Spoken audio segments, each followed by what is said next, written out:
waxaa jirta qiso cajiiba waan aad baa u nashriyay qisada Masar bay ka dhacday wiil baa aabihii wuxuu ku dhibsaday canaanta aabo layrarka dami aabo biyaha hala dhaqaaleey aabo guriga haynaga jabinina odagaas wuxuu ka shaqeynayay wiilkan proactivity wiilkan jaamacad u dhigtaa odaguna iska xanuunsay maalin kasta wuxuu dhahaa maalintan gurigan ka tagi lahaa haddaan shaqo heli lahaa waa isaga tagi lahaa guriga wiilkii wuxuu noqday isagoo aabihii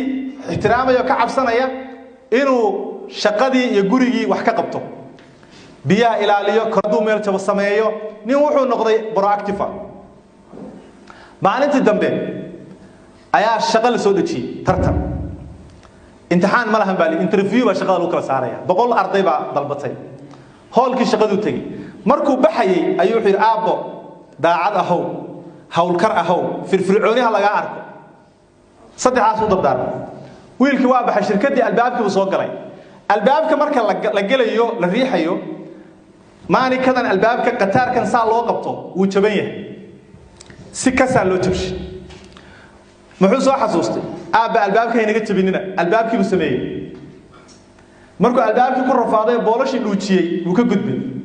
meeshii gaardankii biyaha maaragtay lagu rushayn jiray oo wuxuu maray tuubooyin ku jiraan oo biyihii dhinacyada ka daadanaya tuubadii buu ka xiray gaardan kale oo faaruqa buu u jiiday uu ku shubay waa shirkadii shaqada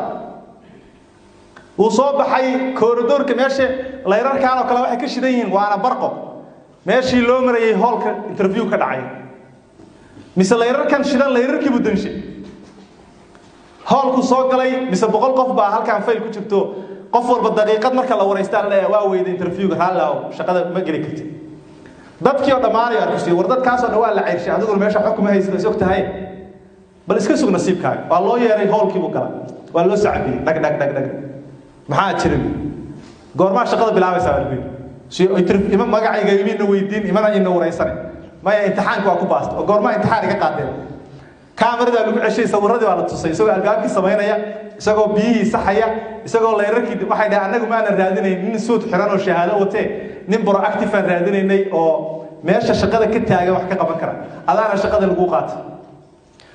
wuxuu soo xasuustay sababta uu ku helay in aabihii uu lahaa